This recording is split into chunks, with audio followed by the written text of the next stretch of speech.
Salut tout le monde, bienvenue au podcast Dumbbell Domination. Cette semaine, on est avec Angelo D'Acunto de Premium Closer. Angelo, comment ça va? Ça va super, je suis très heureux d'être là et vraiment dommage que ce soit par Zoom parce qu'on aurait pu le faire en live quand on s'est croisés à Marseille. Ouais. Effectivement, ben, on aura un part 2 quand je retournerai en France ou quand tu viendras au Québec. Angelo, présentement, tu coaches les gens avec leur équipe de vente. Tu as un mastermind, tu as des formations, tu as plein de choses. Ça roule super bien. Tu as tes beaux trucs de ClickFunnels en arrière. Vous incorporez un paquet de marketing et tout ça dans Ouais. ce que vous faites. Mais ça n'a pas toujours été comme ça. J'aimerais ça que tu nous ramènes dans le temps. Comment ça a commencé pour toi, la vente, comment ça a commencé, le goût aussi, après ça, de partager ce que tu fais. Raconte-nous donc ça un petit peu en détail, là. Alors, c'est parti, plongée immédiate dans mon univers. Je suis content que tu poses cette question parce que en vrai, je regarde, mon entreprise est née en 2020, enfin, où vraiment j'ai commencé en 2019 à m'intéresser à cet entrepreneuriat en ligne. Et du coup, il faut savoir que moi, j'ai toujours vendu. Mais j'étais pas un commercial, j'étais pas un vendeur, j'étais agent de sécurité. Donc, pour vous, pour ceux qui nous écoutent de l'autre côté de l'Atlantique, je travaille dans un hôpital. Et je devais closer les gens, de ne pas poignarder, agresser, insulter le personnel soignant. Donc, j'étais déjà un petit peu dans l'influence. Mais bon, je gagnais 1 480 € par mois.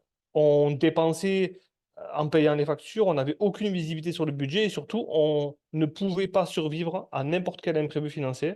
Et c'est là que je me suis dit, il faut bien que je trouve quelque chose. Et finalement, j'ai vu une publicité passer d'un Canadien anglophone qui s'appelait Dan Locke. Même si j'ai pas acheté sa formation, ça a été le premier à me mettre ici, là, dans ma tête, de me dire, OK, attends. T'es en train de me dire que si je fais 3 ventes par mois et qu'on me donne 500 $ US par vente, je vais faire 1 500 € qui me ramènerait mon salaire actuel. Bon, et en fait, voilà comment ça s'est passé. Et de fil en aiguille, je suis tombé dans cet univers-là. Et voilà. Et là, dans le fond, ça a été quoi ton premier travail, vraiment plus de vente, IT kit, puis comment tu as commencé, là? Il faut savoir que donc en 2019, il y avait un closer pour 20, 30, 40, quoi. C'est vraiment, le business en ligne était assez balbutiement, surtout en France, hein. Aux USA, ça avait un peu d'avance, mais en France, c'était le départ. Peut-être même qu'au Québec, c'était le départ aussi, même si vous avez une plus grande influence anglophone que nous. Et j'ai rapidement trouvé une opportunité avec un des mastodontes du business en ligne. Donc, il avait une grande formation. Et donc, je suis rentré chez lui, je crois, juin ou juillet. Et je fais mes premiers closes. Et je veux que vous compreniez que rapidement, je faisais 3 4 000 par mois, 4 5 000 € par mois de commission. Et je me disais, mais c'est fou la vie, en fait. Tu sais, sauf que comme le mindset n'est pas développé, l'argent que tu gagnes, tu dis, ouais, mais il faut vite que je mette de l'argent de côté parce qu'on ne sait jamais si ça s'arrête. Donc, je n'étais jamais rassasié, je voulais toujours closer, je voulais toujours avoir des commissions. Évidemment, je me suis retrouvé avec de l'argent sur un compte que je n'ai pas touché.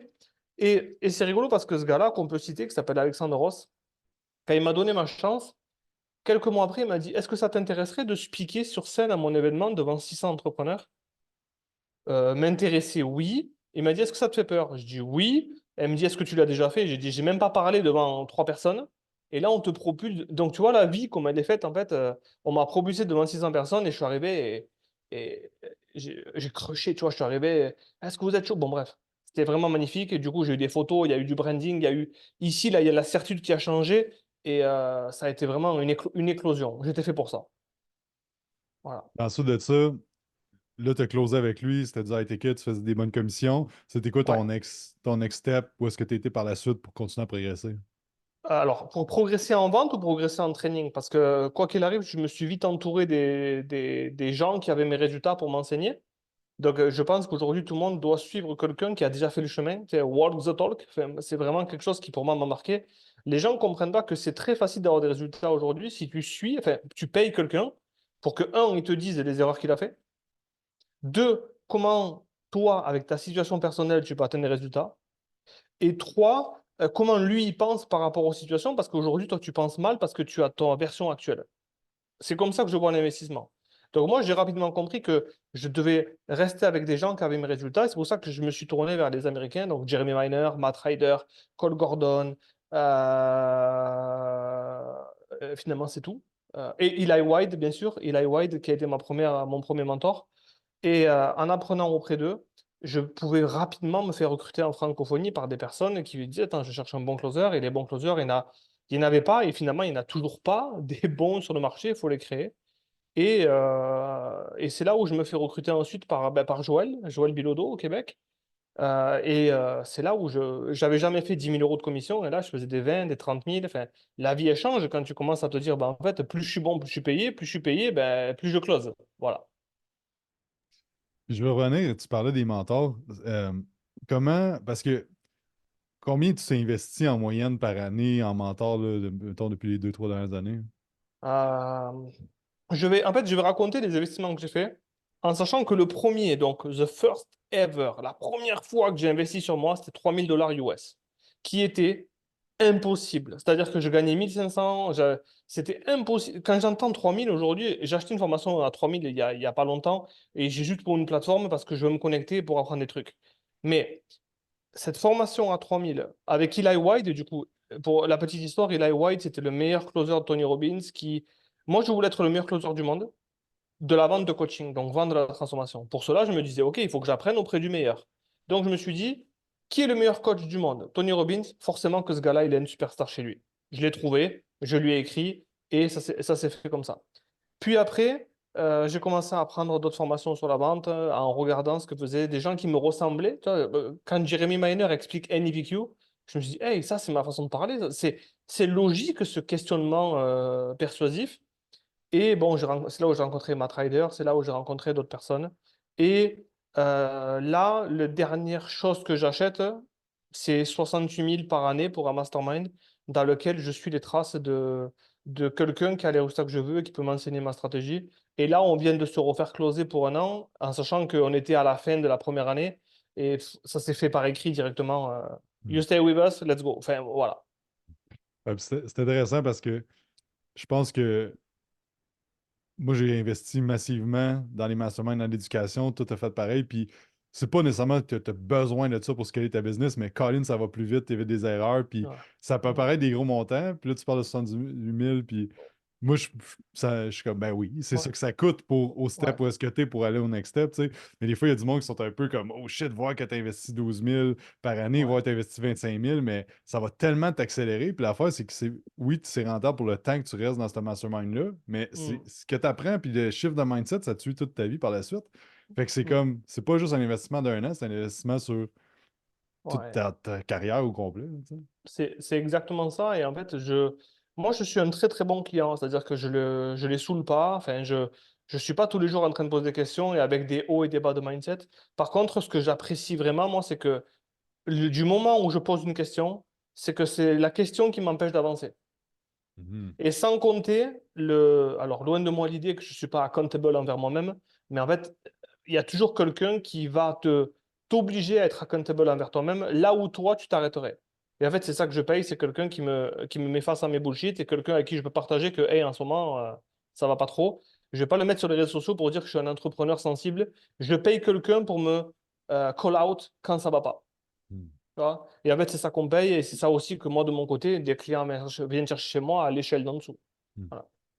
Tu parlais de que tu posais les questions, où est-ce que tu es rendu, comment tu évalues une bonne question pour ton entreprise? C'est quoi ton processus de dire comme, OK, comment je détermine qu'est-ce qui me freine présentement et comment je m'assure que c'est la bonne question à poser?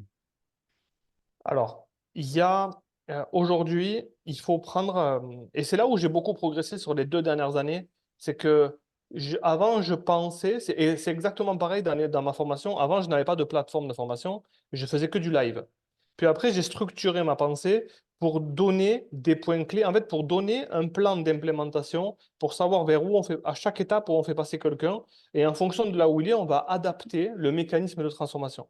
En fait, pour l'entreprise, c'est exactement pareil aujourd'hui. C'est que, OK, si je structure aujourd'hui, que nous disent les chiffres nous disent, OK, en ce moment, on a trop d'appels. Les appels sont à 5 ou 6 jours ou 7 jours. On a besoin de quelqu'un. Si aujourd'hui, on a des calendriers par rapport aux disponibilités de la sales team et que derrière, on n'arrive pas à les remplir, on a des personnes en trop, donc on doit augmenter le marketing. Et en fait, je crois que ma plus belle progression, c'est la lecture des datas et que faire selon les datas et non pas selon ce que Angelo pense au quotidien en se réveillant, suffit qu'il soit en forme ou pas en forme. Tu vois? Donc, c'est de façon analytique et de trouver où est la faille aujourd'hui parce que les chiffres ne mentent pas. Ah, c'est tellement bon ce que tu dis. Je pense que Merci. c'est quand on va parler avec des entrepreneurs dans le monde du fitness, souvent on va poser c'est quoi ton taux de renouvellement, ton taux Mm. d'annulation, annulation dans 30 jours, taux de succès client. Puis c'est toutes des choses souvent que les gens disent ah ben ça va bien. Puis moi dans le passé, Ouais. c'était ça que je disais ah ça va bien, mais quand tu commençais Mm. à calculer et à avoir tous les trucs, ben c'est là que les choses. Fait que Mm. tout ce qui est comment poser une bonne question, en fait, c'est d'analyser comme faut tes datas puis de voir comme Mm. c'est Ouais. où est-ce que c'est Ouais. problématique. Et oui, et j'ai quelqu'un dans l'équipe aujourd'hui, donc quelqu'un qui est fan de Notion, donc qui est venu structurer notre écosystème interne. Il nous a même pondu des formules pour qu'on traque. En fait, on met des chiffres, notre budget pub, etc. et tout, et on a des rouges ou verts en fonction des chiffres qui sortent. Donc, en fait, même aujourd'hui, quelqu'un qui n'est pas fort en data, oula, pourquoi c'est rouge ici? Oula, pourquoi c'est vert ici? En fait, presque ça clignoterait.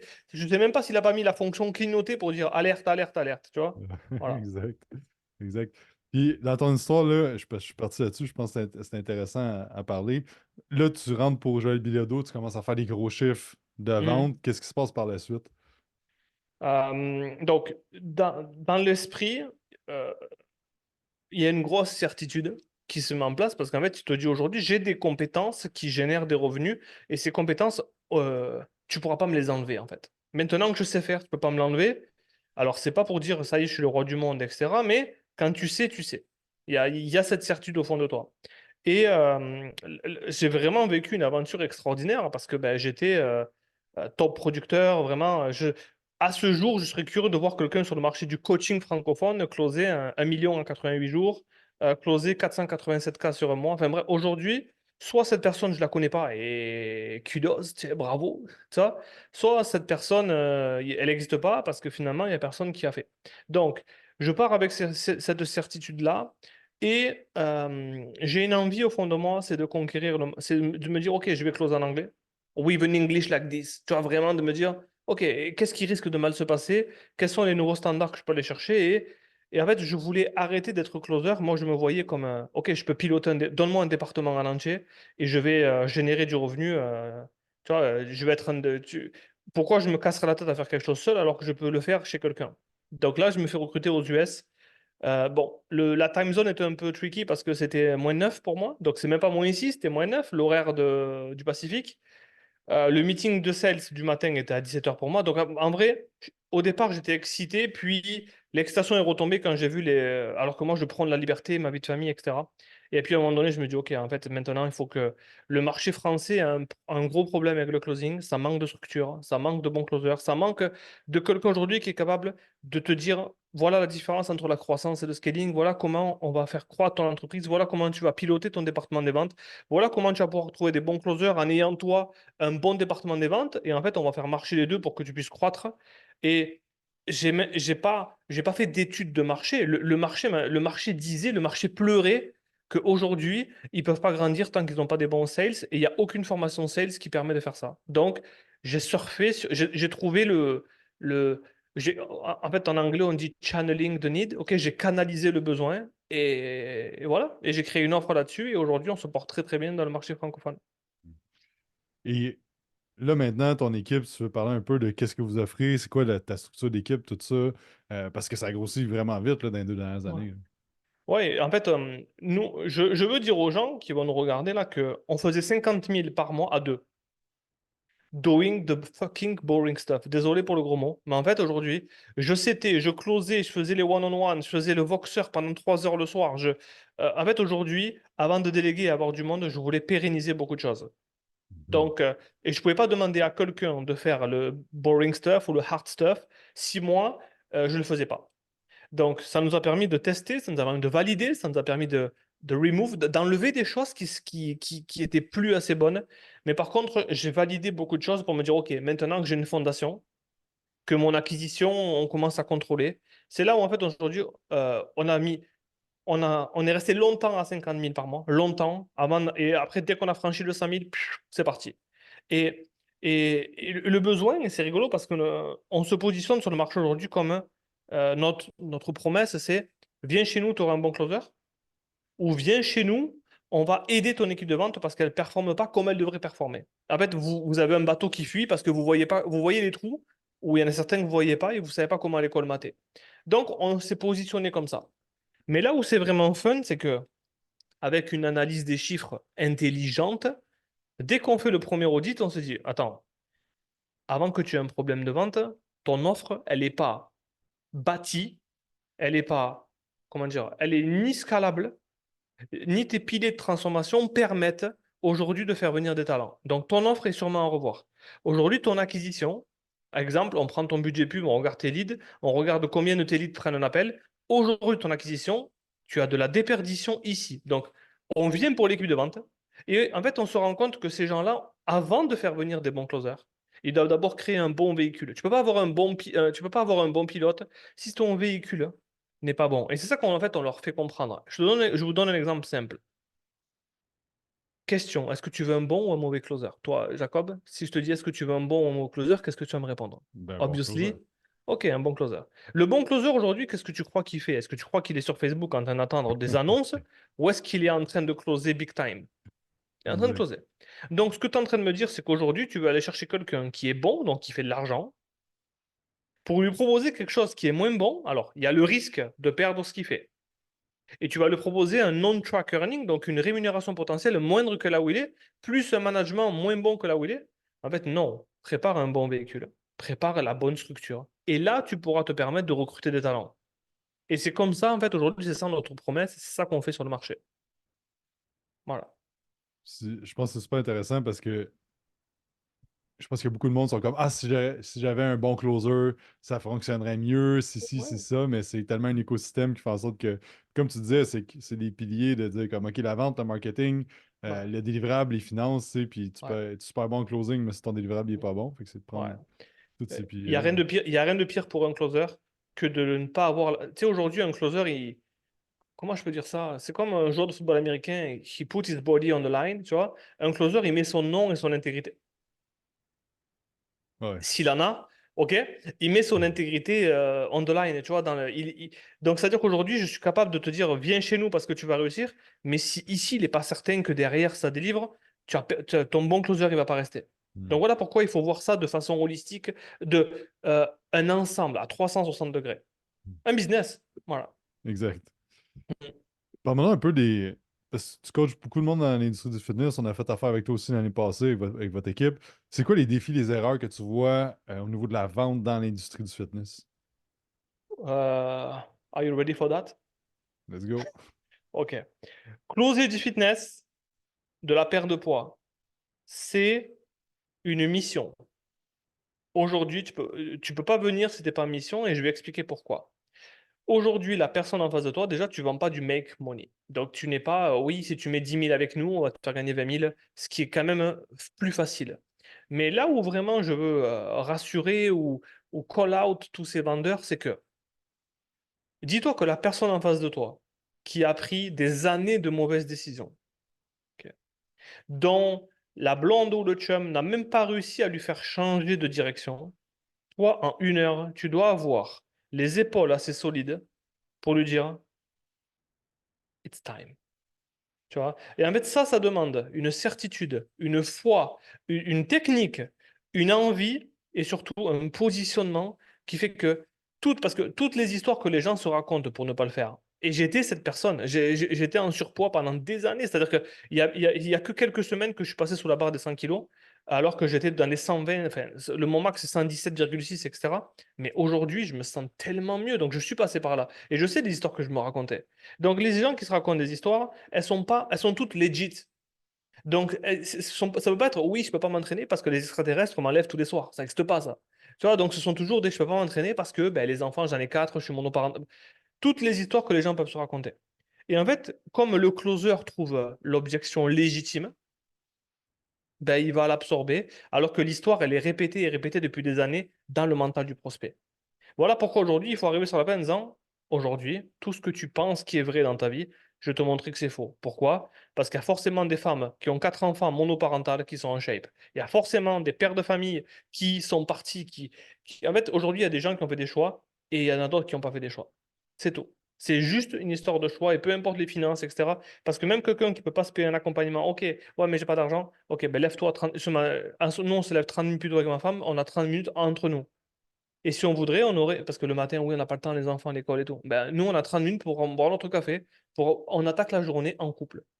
Donc ça, c'est un rituel qu'on a nous. Mais si tu veux aujourd'hui te lever 30 minutes avant, tu peux faire 30 minutes d'abdos, de gainage, d'air squat, tu peux trouver ce temps-là.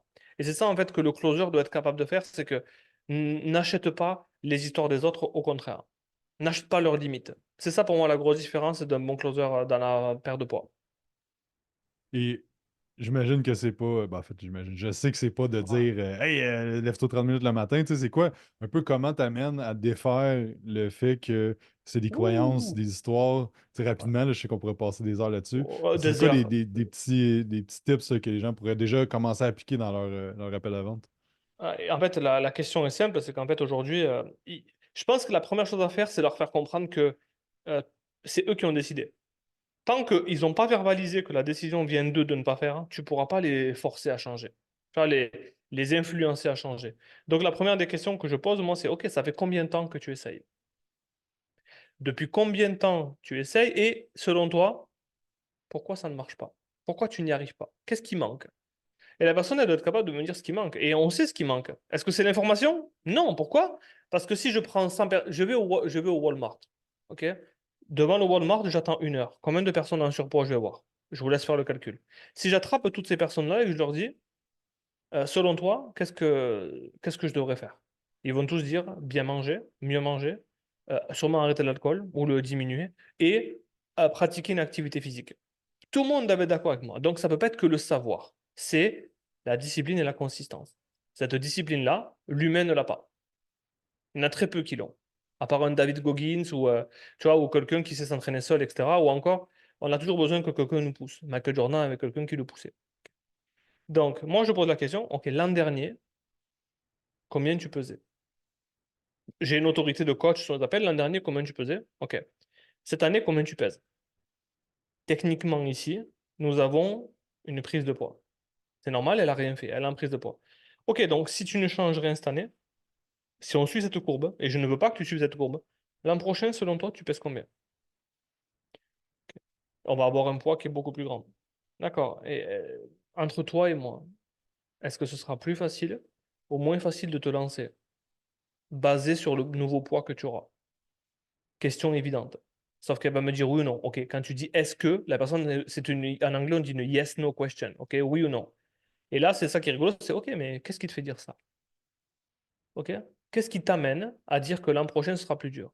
Et la personne, elle va vouloir me dire, donc elle répond à ma question, mais en fait, elle répond à elle dans sa tête là. Dire, ouais, mais c'est vrai que si aujourd'hui je me lance pas, l'an prochain sera encore plus dur. Ok, mais qui est-ce qui décide aujourd'hui si il doit être en shape ou pas? Ça vient d'où ça? Et donc en fait, on veut cette ownership, on veut cette responsabilisation. Et tout ça, tu pourras jamais forcer quelqu'un à faire quelque chose qu'il ne veut pas faire. Il faut que ça vienne de lui. Et voilà pourquoi les bonnes questions et la prise de responsabilité, c'est ce qui va faire que quelqu'un va dire, OK, j'en ai assez. J'en ai assez. Moi, je suis hard on people. Je veux pas, je m'en fous que les gens m'aiment ou pas. Quand je vends du fitness, et j'en ai vendu plein, ce qui est vraiment important, c'est peu importe si la personne, elle va t'aimer ou pas dans l'appel. Elle a besoin de tomber sur toi. Elle a besoin de tomber sur quelqu'un qui va shaker tout ce que son partenaire de vie n'a pas réussi à faire. Tu vois? C'est OK que je sois cette personne parce que la mission est beaucoup plus grande que ce que tu penses de moi. Mais si j'ai réussi à convertir quelqu'un, je te garantis qu'à la fin de sa transformation, il va dire waouh, heureusement, Angelo, que ce jour-là, tu m'as pas lâché. Et c'est cette autorisation personnelle qu'il faut se donner parce que la mission est beaucoup plus grande. Et moi, quand je suis hard avec les gens, je leur dis OK, quel âge tu as aujourd'hui? 40 ans. Ok. Basé sur ça, quel âge ont tes enfants? Ok. 12 ans, 13 ans? Ok. Est-ce que tu aimerais être à leur mariage? Oui. Basé sur ce que tu m'as dit, et si tu ne changes rien, selon toi, tu vas peser combien le jour du mariage de ta fille? Dans 12 ans. Est-ce que c'est comme ça que tu t'imaginais sur les photos? Et puis, admettons que tu aies 55 ans et que tu pèses X kilos. Tu en connais beaucoup des gens de 55 ans à ce point-là? Où est-ce qu'ils sont? Où est-ce qu'ils sont? Et en fait, c'est OK de poser ces questions-là. C'est juste de l'autorisation. Et c'est comme ça que je fais. Parce que aujourd'hui, je m'en fous de cette vente-là. Ils ont plus besoin d'amorcer un changement que moi de cette commission. Et je veux qu'ils le sentent. Voilà. Hmm. Ah, c'est vraiment fort. Puis ce que j'aime avec le concept de NPQ, de ce que tu fais, puis nous, ce qu'on fait Mm. aussi en vente, c'est de créer le changement dans l'appel, tu sais. Puis c'est Mm. juste un effet de coaching, tu sais. Tu poses des questions Ouais. pour faire les réalisations. Et, euh, et c'est juste de faire des changements de mindset. Puis je voulais transitionner là-dessus. Tu parles souvent de mindset, de croyances, tout ça. Tu fais du contenu aussi là-dessus. Je pense que ta femme aussi a fait Ouais. elle parle beaucoup de ça sur les réseaux sociaux. C'est quoi l'impact que le mindset a eu dans ta vie et qu'est-ce que tu as fait concrètement là, pour élever ton mindset next level? Oh, quelle bonne question. Alors, je crois que pour les gens qui vont regarder ou écouter ça, je pense que le mindset, on a toujours eu. Et je vais donner un exemple en particulier. Euh, à une époque, on avait des gens autour de nous qui partaient en vacances et nous, on était contents pour eux. On ne pouvait pas se le payer, ok? Mais on était déjà contents pour eux. Tu vois, presque, hey, j'espère que vous allez nous envoyer des photos ou tout, mais c'était pas pour le sens, t'es regarde-les, ils s'envoient encore. En fait, on était vraiment content que les gens puissent s'offrir ça. Alors, nous aussi, nous, on se disait un jour ce sera notre tour, mais en fait, depuis le départ, on n'a pas ragé sur les gens. On se disait que, ben, en fait, ils ont ce qu'ils méritent et tant mieux pour eux, etc. Donc, il y avait déjà cette part-là de bien penser, tu vois, dans ce sens-là. Et puis après, ce qui a vraiment changé, je crois que il y a un truc à l'investissement sur soi que les gens ne perçoivent pas, ou peut-être que toi, tu vas me dire, ah oui, mais Angelo, obvious, maintenant que tu me le dis. Mais moi, je crois que à chaque fois que j'ai payé quelque chose pour moi, dans lequel j'ai mis de l'argent pour apprendre quelque chose, je voyais ma valeur augmenter. Tu sais, genre, je me disais, hey, je vaux ce prix-là. Hey, j'appartiens à cette catégorie-là. Hey, aujourd'hui, je me suis honoré. Et aujourd'hui, euh, je suis mon plus bel investissement. Et en fait, à chaque fois, donc, mon mindset a augmenté parfois quand. Je donne un exemple. La première fois que j'ai mis 68K, donc l'an dernier, on avait beaucoup de clients qui négociaient pour payer en 12 fois, en 6 fois et tout. Mais peut-être qu'à un moment donné, je disais oui, ok, vas-y, let's go. Sauf que là, j'attends, je viens de poser 68K sur la table et toi, tu viens me pinailler pour payer en 12 fois. Tu sais, genre, ça peut pas aller avec la personne que je suis en train de devenir. Je viens de faire un big step. Tu sais, 68K, j'avais jamais mis 30. Tu sais, genre, c'est impensable quand tu y penses, tu vois. Donc, ça m'a permis de me dire, ok, j'appartiens à cette catégorie de personnes-là. Je fais partie de ce monde, je fais partie de ce groupe-là. Et en fait, Hormozy a fait un excellent topic là-dessus. Il a dit tu deviens jamais assez riche, tu changes juste de room dans lequel tu deviens le plus petit. Tu vois, un truc comme ça. Tu changes juste de classe et tu deviens toujours le plus petit de la classe. Et en fait, c'est ça qui s'est passé. Ça y est, je rentre dans une classe aujourd'hui où en fait, je suis un des plus petits et je regarde, ok, voilà mon next level. Et donc, je m'autorise et j'appartiens à ce monde-là. Donc, le mindset a beaucoup eu une corrélation avec ça. C'est tellement fort ce que tu dis de entoure-toi du monde qui ont plus de succès. Tu sais. Puis je pense que Mm, c'est tellement challengeant pour certaines personnes parce que ça demande de mettre ton ego de côté de tu mm, penses que t'es hot, mais finalement tu rentres dans une salle qu'il y a un gars de ouais, 22 ans qui fait 10 fois ouais, ton chiffre d'affaires. Puis, tu sais, mm, fait que c'est super challengeant, mais je pense que c'est de garder l'humilité puis de mettre ton ego de côté puis de dire comme je veux mm, apprendre puis je veux toujours être un étudiant là-dedans puis ouais, continuellement ouais. évoluer. Ouais. Et en fait, le chemin n'est jamais arrivé. On reprend, je recite Hormozy qui dit le but de la vie, c'est pas de se marier, c'est de rester marié. Le but de la vie, c'est pas d'arriver à un pic de santé, c'est de rester en santé. Donc, le but d'un business aujourd'hui, c'est de le rendre florissant et de le laisser florissant, tu vois, de le laisser en croissance. Hmm. En fait, quand tu comprends ça, tu te dis, mais en fait, c'est simple. Voilà ce que j'ai à faire. C'est bon, ça. Plutôt, tu parlais d'équipe de vente, c'est quoi? Euh, OK, ben, je vais revenir à l'équipe de vente. Première étape, OK? Tu veux engager un closer. Quand est-ce que tu sais que tu es prêt à engager un closer? Première question. Puis deuxième question, quand est-ce que tu sais que tu commences à. OK, là, je peux commencer à grossir l'équipe de vente. Bonne question. Dans n'importe quel poste, sauf CFO, etc., ok? Sauf les finances, ok. Dans n'importe quel poste, on va recruter sous la contrainte. La contrainte veut dire, aujourd'hui, je ne peux plus le faire moi-même, sinon on ne peut plus avancer. Donc, exemple, aujourd'hui, notre processus de vente est validé. J'ai closé à tel chiffre, donc j'ai un tel taux de close. Je sais combien je peux rentrer par rapport aux appels qu'on a, et je sais que je n'ai plus de disponibilité avant plusieurs jours. Ce que je vais faire ici, c'est que c'est le moment de faire venir quelqu'un, sauf que ce quelqu'un, je vais lui donner, je vais lui faire une jolie passe. Une jolie passe, c'est-à-dire que Je peux lui dire combien il va gagner en venant chez moi. Pourquoi? Parce que j'ai déjà des chiffres, j'ai déjà un processus. Et comme j'ai déjà closé certaines des offres, je sais quelles objections il va recevoir, je vais savoir comment le coacher, je vais savoir comment l'aider. Et en fait, il y a une légende qui dit, ouais, mais un closer sera meilleur que moi. Je suis vraiment désolé de dire ça, mais aujourd'hui, sans technique de closing et juste avec ta certitude, tu dois être capable de closer. Tu vois, même si tu n'es pas un bon vendeur, tu vois, exemple simple, j'écoutais un appel de ma femme, même si elle absorbe beaucoup de ce que je dis, son processus de vente, je dis, mais elle n'est pas en train de dire ça. Elle a fait un close, par contre, c'était damn certain. Tu vois, c'était certitude plus, plus, plus, plus, plus. Et il n'y avait pas de reformulation de boucle, moi je suis attentif à tout ça, mais en fait, non, aujourd'hui, si tu me. Quand on dit que la différence entre la Lune et la Terre, qui attire qui, c'est celle qui a le plus de gravité. Donc, le prospect est attiré par quelqu'un qui est certain. Tu vois. Donc, valide ton offre, close ton offre, et ensuite tu feras venir quelqu'un en disant, hey, voilà comment je faisais, et voilà ce que toi tu vas faire, et non pas. Je te demande pas de deviner comment closer, suis mon process. Parce que mon process marche à ces chiffres-là. Ça, là, je pense que c'est si les gens qui écoutent ils ont quoi à retenir dans la délégation et dans bâtir une équipe, c'est de ne pas déléguer parce que c'est quelque chose que tu ne connais pas ou que tu n'es pas bon ou que tu es comme, Ouais. hey, moi, la vente, j'aime pas ça, donc je vais me pogner un closer. Mais tu sais, comment tu vas savoir qu'il fait une bonne job? Puis je pense que c'est la même chose dans tous les postes. Tu n'as jamais fait de l'admin, tu n'as jamais fait Mm, de. Aussi niaiseux que de faire du montage vidéo. Si tu sais pas combien de temps ça prend à faire un montage, tu vas te faire mm. vendre ça à 200$ Oui, le Reels.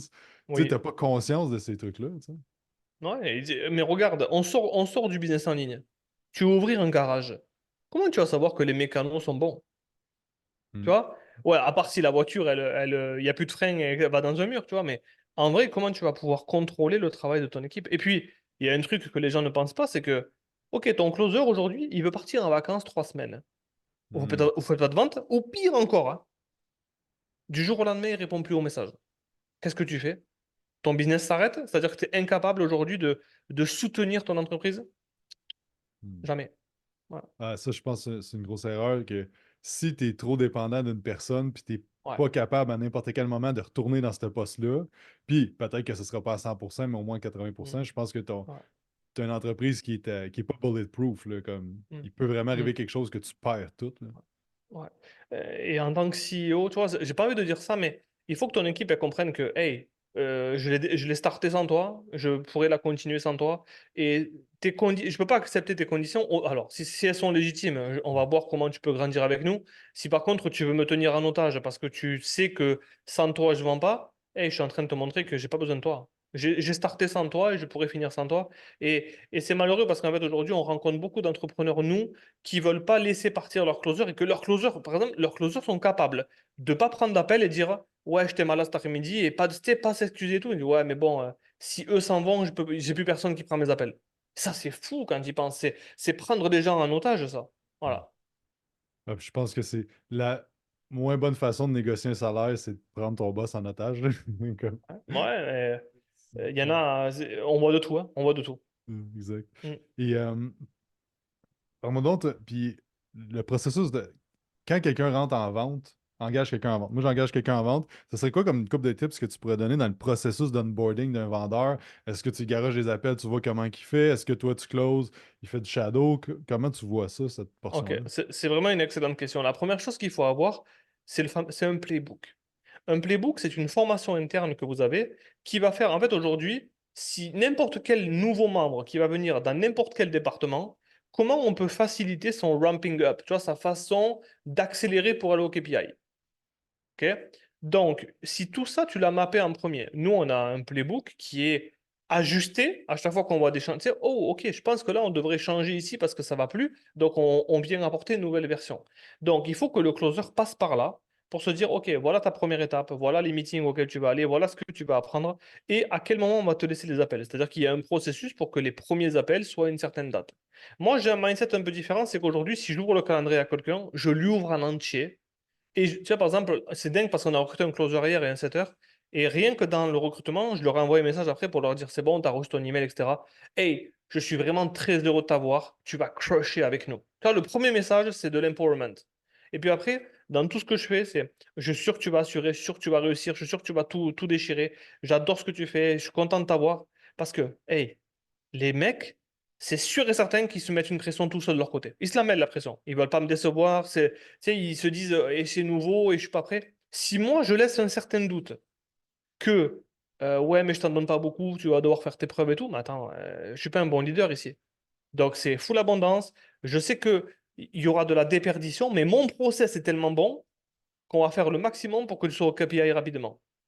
Tu vois, et c'est cette certitude-là que je veux que les équipes de vente aient. C'est quand même toujours ton process est tellement bon que tu auras une faible déperdition, mais tu vas la compenser parce que tu n'es plus sur les appels. Et tes gars, tu les as mis dans une confiance absolue.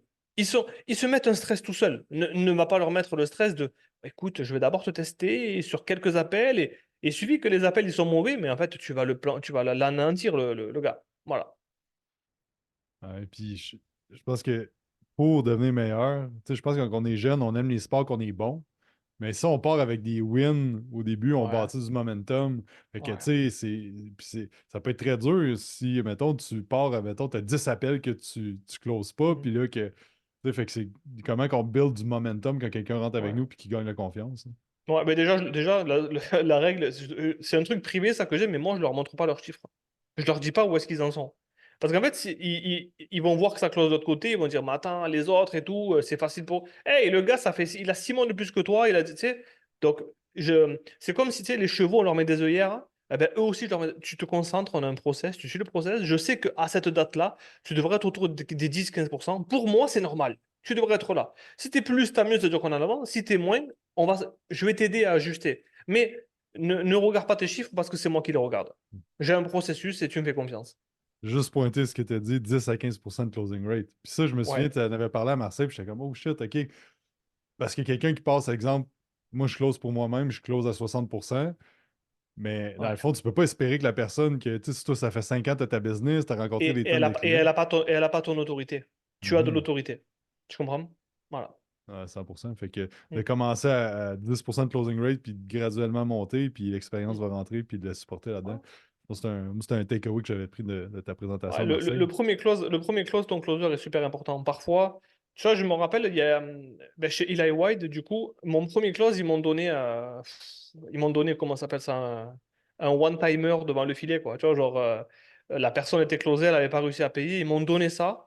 Et en voyant ça, et donc, tu vois, en fait, l'expérience, regarde, j'investis sur moi-même, je rencontre des gens inspirants, ils me recrutent dans des équipes, ils me changent mon mindset en étant un membre d'équipe. En fait, tout ça, c'est un cercle vertueux. En fait, je me suis dit, mais attends, pourquoi ils m'ont donné ce clause? Tu sais, quand tu y penses, pourquoi ils m'ont donné ce clause-là? Parce que, hey, I have to earn this. Tu vois, je dois le mériter, ce truc-là. Mais en fait, ce que ça m'a fait d'être dans une équipe anglophone pour la première fois, d'avoir ce premier clause qui tombe du ciel, ah, mais tu sais, genre, confidence plus, plus, plus. Mhm. Et je crois que ça va vraiment changer ma trajectoire avec eux. Parce qu'en fait, ça y est, j'avais closé. Donc, le premier close est arrivé, il peut plus rien m'arriver maintenant. C'est plus j'attends. Tu sais, ça fait 2 mois que j'ai pas closé ou ils vont me virer parce que je close toujours pas. Non, j'ai fait un close. Peu importe de quelle manière il est, pour eux, ils l'ont compté comme s'ils avaient closé parce qu'ils bon, ils savaient très bien ce qu'ils faisaient, tu vois. Mais voilà, ça a changé ma dynamique avec eux. Ah, c'est bon.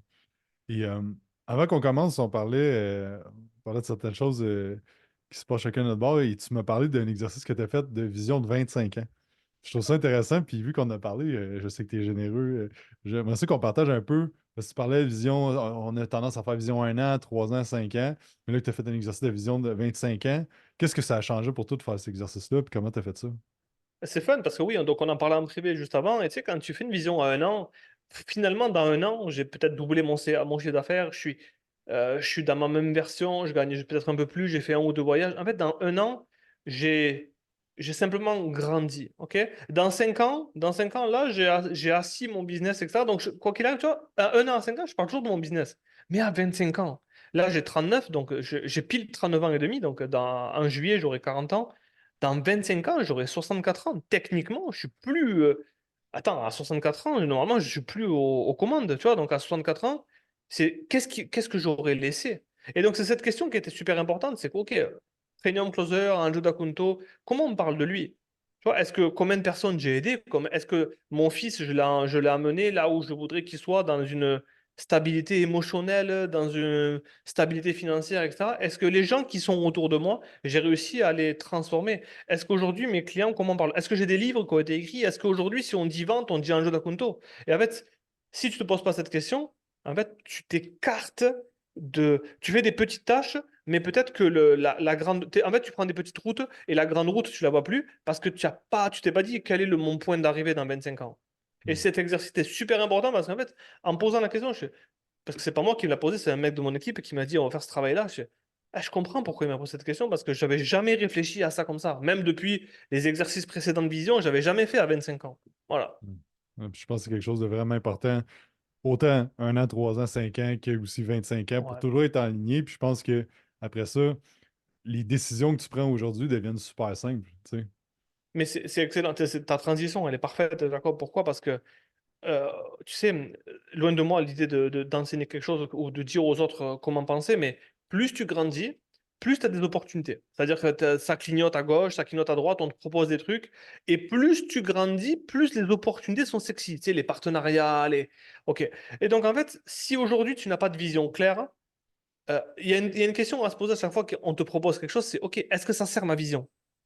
Mais si t'as pas de vision, voilà pourquoi les gens sautent d'opportunité en opportunité, parce qu'en fait, ils se disent pas que, attends, je suis en train de dévier de là où je vais là. Je suis en train de m'écarter de ce que je m'étais dit, du plan à 1, 3, 5, 25 ans. Mais si aujourd'hui tu sais où tu vas, il n'y a rien qui peut te. Tu vois, non, désolé.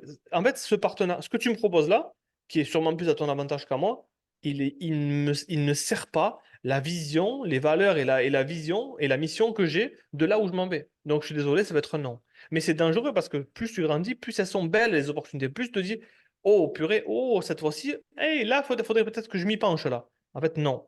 Voilà. Hmm. Ouais, c'est bon. Parce que pour mettre en contexte les gens, parce que je parlais que j'avais vendu mon gym, ben pas vendu, j'avais fermé le gym et tout ça. Puis moi, c'est exactement ça que j'ai fait comme exercice dans la dernière année. C'est comme ma vision sur 5 10. J'ai fait 10 ans, mais 25 ans, c'est encore plus puissant de dire comme ça va être Mm, quoi ma journée que je vais. C'est quoi ma journée, qu'est-ce que je vais faire, c'est quoi le business que je vais avoir. Puis à un mm, moment donné, ben, c'est de prendre la décision de dire comme est-ce que ce que je fais présentement m'aide à me rendre là? Oui ou non? Tu sais. mm. Fait que, Yeah, Angelo, petite nice. question à rafale pour terminer. Oui. Je sors de ma petite feuille. Euh, c'est quoi ton cheat meal favori? Alors, tu sais que cette question, je l'ai préparée et je sais pas comment. J'ai peur de répondre. J'ai vraiment peur de répondre parce que le peuple québécois va vouloir ma peau. OK. Ok. J'ai deux cheat meals favoris. Le premier, c'est le couscous. C'est incroyable. Ok. Le deuxième, c'est une variante de la poutine, ok, française, qui ressemble très étrangement au tacos français. Alors, ne pas confondre le tacos français et le taco hispanique, ok? Le tacos français, c'est une sauce fromagère avec de la viande à l'intérieur et tout. Et ils font en France des bols, ok, des bowls, et ils appellent ça la poutine avec d'autres versions. Donc, c'est pas la poutine comme vous, mais ça, c'est bon, je crois que c'est 3000 calories. C'est cheat meal plus, ok? Mais par contre, hein, j'espère que quand tu reviens, je t'amène manger là. C'est très très dur au niveau de la soirée après, mais c'est incroyable. Pour ceux qui vont écouter ça, ils vont dire, ouais, Angelo a raison. Excellent. C'est quoi ta méthode d'entraînement favorite? Alors, la méthode, c'est un coach privé. Et j'ai pris un coach privé qui m'aide dans mes entraînements. Et il a une méthode très particulière, c'est qu'il sait comment me parler et il me dit, tes concurrents ne veulent pas que tu fasses cette nouvelle série. De toute façon, tu n'arriveras pas à la faire. On met 14 ou 16 kilos. Je pense qu'ils vont mettre 14 pour toi. Et en fait, il me pousse comme ça avec, non mais attends bro, tu rigoles quoi. Je pousse au-delà et voilà. C'est comme ça qu'ils font parler à la salle. Excellent. Cardio ou musculation? Musculation avec et très énergivore avec peu de temps de repos. Excellent. Ton livre favori? Ça peut être fiction, non-fiction. Ok, j'en donne deux. Non, j'en donne qu'un. Et là, je vais te faire sourire, hein. The Witcher, c'est incroyable. Le Sorceleur, c'est incroyable. Ouais, Excellent. j'aime beaucoup ces romans-là. Voilà. Excellent. Ton film, ta série favorite? Interstellar, le film. Hey, j'ai écouté, je vais te conter qu'il y a une histoire sur Interstellar, OK? Ça Vas-y. fait 3 personnes, t'es la troisième personne sur le podcast qui me dit Interstellar. Puis là, il y a 2 semaines, je me disais, faut que j'écoute Interstellar. Tu l'as pas vu J'avais jamais encore? Oh écouté. non. Fait que My j'ai écouté God. il y a deux Ok. semaines et effectivement, c'est Oui. excellent et c'est vraiment bon. Et Mais je pour les trouve connaisseurs, la BO de Interstellar, c'est la musique que j'écoute. Donc, c'est Hans Zimmer, celui qui a fait la musique, ok, le compositeur. C'est la musique que j'écoute quand je suis en deep work. Ok, je suis en train de travailler et j'écoute la musique. Donc, c'est la bande son de Interstellar. Elle est incroyable. Bon, voilà.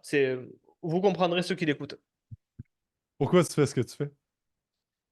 Euh, Deux visions, light et dark. Je vais aller avec le dark parce que on m'a rien donné, je suis trop allé chercher et je suis égoïste et je veux que ma famille soit à l'abri et qu'on puisse kiffer la vie et faire des choses que j'aime. J'ai un potentiel incroyable et il est hors de question que je vive une journée de plus pas à la hauteur de mon potentiel. Donc c'est dark. Et lumière parce que tu peux venir de très très bas dans la société, perdre tes parents à l'adolescence, vivre tout ce que la vie veut te faire vivre et en fait et avoir une tête un peu pas comme il faut. Et en fait aujourd'hui tu peux avoir tout ce que tu veux dans la vie juste parce que tu as décidé de l'avoir. Et en fait, si moi je peux le faire, j'ai envie que les gens qui se disent, OK, mais attends, en vrai, qu'est-ce qu'il a ce gars-là de plus que moi? Est-ce qu'il a plus de drive? Est-ce qu'il est plus intelligent? Non, parce que je suis incapable de résoudre un Rubik's Cube. Tu vois, je regarde une vidéo où un gars il jongle, il fait un Rubik's Cube, je suis incapable de le faire. Pourtant, en fait, aujourd'hui, moi, mon intérêt, c'est aider les autres et m'aider moi, me sauver moi, me guérir moi des traumas du passé. Et les gens qui m'aiment, ben, ils suivront ils verront que c'est possible que je l'ai fait. Voilà. C'est ça. Voilà pourquoi je fais ce que je fais. Excellent, merci de ton partage et merci d'être là aujourd'hui. Angelo, qu'est-ce qui s'en vient pour le futur pour toi, puis où est-ce que les gens peuvent te suivre?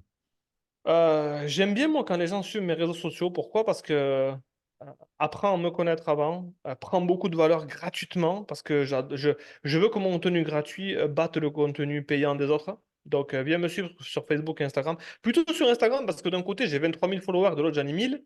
J'ai toujours pas compris comment on craque un certain algorithme, même si les followers sont pas des payeurs, mais il y a une petite vanity metrics ici qui ferait du bien. Donc viens voir mon contenu. Et viens me partager si tu veux et je lirai ton message. S'il y a quelque chose qui t'a percuté aujourd'hui et que tu vas dire, OK, today is a new day et je change quelque chose. Voilà. Donc, Super, puis Facebook, Insta. qu'est-ce qui s'en vient en 2024 pour Angelo et Premium Closer? Ça a été signé, donc je peux le dire. Donc, bien évidemment qu'on a un département scaling, growth, qui est vraiment, qui va sûrement s'auto-piloter sans moi, parce que je vais me partir sur notre projet, même si je suis toujours là. Mais on vient de signer avec Jeremy Miner pour avoir un NPQ en français. Donc, on ne l'a pas traduit, on l'a adapté non seulement aux mots français, donc à la langue française, mais surtout aux buying behaviors, ok, au comportement d'achat des Français. On ne peut pas prendre ce que font les US et nous le faire de façon mot à mot. Donc là, le but, c'est de lancer cette offre-là rapidement pour sortir du microcosme du high ticket. Donc vraiment, aller chercher n'importe quel commercial, agent d'assurance, vendeur d'assurance. Aujourd'hui, toutes les personnes qui vendent ont besoin d'être alignées dans quelque chose où ils sont heureux de vendre, se disent, OK, ça me ressemble. Et non pas les techniques poussives et agressives là, vous savez, quand tout ce qu'on déteste chez les vendeurs, en fait, je veux qu'on l'annihile de ce monde. Hmm. Voilà où est-ce qu'on s'en va en 2024. Excellent, mec. Merci beaucoup, Angelo, pour ton temps et merci à tous d'avoir écouté. Si vous avez aimé ça, n'oubliez pas de faire un 5 étoiles sur iTunes, vous abonner à la chaîne YouTube, puis on se parle dans un prochain podcast. Bye tout le monde.